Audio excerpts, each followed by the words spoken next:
The 200-point system. With so many different diets available, how are we to know what works and what is safe? The only way to be sure is to discover the author's background and the research behind the diet's methodology. Every good diet should give a background about the author and his/her credentials and experience in the fields of nutrition and biochemistry. However, even a vast resume does not mean a credible and safe diet. But it does suggest, at least, that the author has some knowledge of nutrition. Providing research behind the diet proves that the diet is not something the author invented, so long as the research is not self-serving and altered to fit a hypothesis. Some diets may not need a great deal of tests and studies behind them, simply because they are based on fundamentals. For example, many women's magazines have articles on dieting and weight loss, but they are common-sense suggestions that most people concerned about weight should know already. Eat smaller meals, cut down on sugar and fat, etc., are typical philosophies. More structured diets should give some scientific reasons for its suggested success, preferably case studies and research performed on everyday test subjects, as well as athletes. Since we have established the importance of eating a balanced diet in accordance to selecting healthy foods and obtaining RDA minimums, it is possible now to rate the diets in accordance to those specific criteria. Begin with a score of 200 and subtract 10 points from the total for each statement below in which the diet concedes. An ideal diet should maintain a score of 200, but a score of 160 or greater is acceptable. 1. The diet does not include the food groups in adequate amounts. Some fad diets eliminate one or more of the food groups. Do not deduct 10 points if a food group's nutrients, e.g., carbs, proteins, fats, fiber, vitamins, and minerals, are adequately substituted with that of another food group. 2. The diet does not provide at least 45% of its calories from carbohydrate sources. In order to prevent ketosis, at least 150 grams of glucose per day is required. That's 33 to 50% of total calorie intake on a 1200-calorie diet. Keep in mind that is the minimum. For highly active individuals, that amount should increase to 60% at times, i.e., immediately after exercise. 3. The carbohydrate content exceeds 20% concentrated sugars. At least 80% of carbohydrate sources should be complex, and preferably in the form of vegetables, seeds, and legumes. 4. The protein content exceeds 30%. A very high protein intake is unnecessary, it places additional strain on the urinary system, and it is a poor source of energy. 30% is more than adequate, even for growing children and teenagers. The only group that requires higher protein intake are those who recently suffered a severe injury, e.g., leg amputation, infection, or surgery. However, these individuals will be under the care of a physician with a special high-protein diet. 5. Protein content accounts for 15% or less of total calories. Although unnecessary in large amounts, protein still has many vital functions, including tissue repair and the formation of enzymes. 6. Fats exceed 30% of total intake. Besides increasing the risk of cardiovascular disease, high-fat diets have not been demonstrated to decrease weight better than other methods of proper eating. 7. Total fat consumption is less than 15% of total calories. Fat in moderate amounts is essential for a healthy diet, and such a diet provides taste to many foods. Fat intake below 15% for long periods, for most individuals, is unrealistic. Fat intake that is too low can also be detrimental to children and teenagers who require ample calories for continued growth.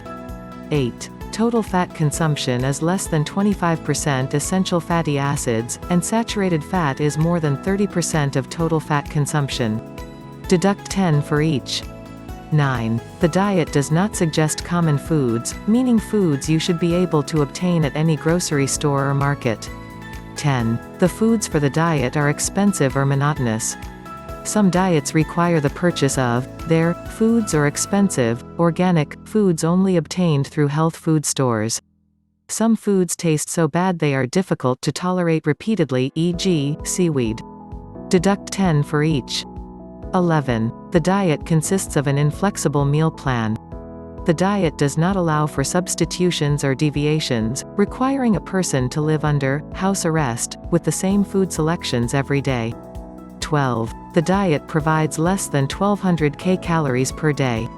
Less than that, and the body's basic functions may not be getting the energy, vitamins and minerals needed to work properly, and the dieter almost is certain to feel hungry all the time. Diets below 1200 calories should be reserved for those under the supervision of a dietitian or licensed physician. 13. The diet requires the use of supplements. If the diet provides adequate energy and it is well balanced, supplements are unnecessary.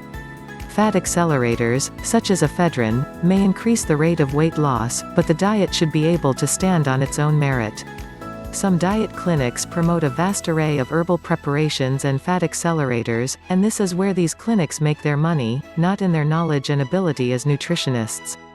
14. The diet does not recommend a realistic weight goal. Diets should not be promoting the body of a Greek god or a supermodel. They should not be suggesting that a person lose 100 pounds even if 100 pounds overweight.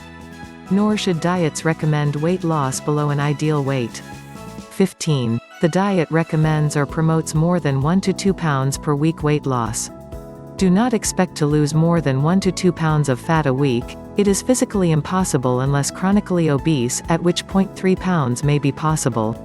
If more than 2 pounds is lost per week, the body change is due to a loss of water and/or muscle tissue.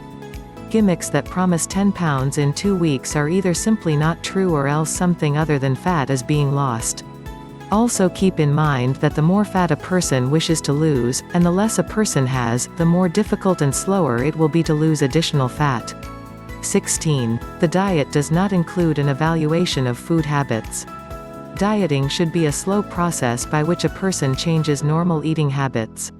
It should not include looking for quick fixes and quick plans promising shortcuts and extreme changes. A person would never stay with these programs, and such diets do not work long term. The number of calories eaten, and the food selections and their amounts, should be re-evaluated on a regular basis, perhaps once every 1 to 2 months, to determine the program's effectiveness. 17. Regular exercise is not recommended as part of the plan for proper weight loss. Weight loss occurs twice as fast with exercise, and without exercise there is a greater tendency to lose lean muscle tissue as well as fat. This is not ideal. Overview of various diets.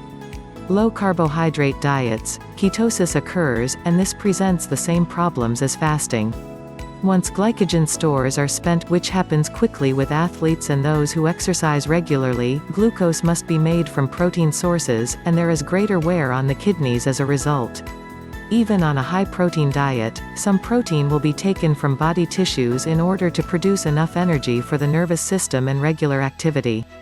The onset of ketosis is an indication that this process has begun, and it is not a positive aspect, regardless of what pro-high-fat authorities indicate. Great weight loss on a low-carb diet is evident because of the fact that carbs hold water in the muscles at a ratio of 1 to 3. As carb intake decreases, then so, too, does water retention. Much water flushes as a result of lack of glycogen to hold water molecules. Moreover, by increasing protein intake, excess nitrogen flushes with even more water, since the kidneys use water to dilute the concentration of nitrogen. Once leaving a low-carb diet and the muscles refill with glycogen, fluid concentrations increase and the dieter regains some of the weight. Low-calorie diets of 400 to 600 calories that consist primarily of protein have the same problems as fasting and low-carbohydrate diets. Proteins are used for energy, and weight loss comes largely from water. Low-cal diets must be supervised properly by a medical professional, and only as a last resort for those who cannot seem to lose weight by other methods. However, even those individuals tend to regain most of their weight back once they return to a balanced diet. Article source: http://ezinarticles.com/34411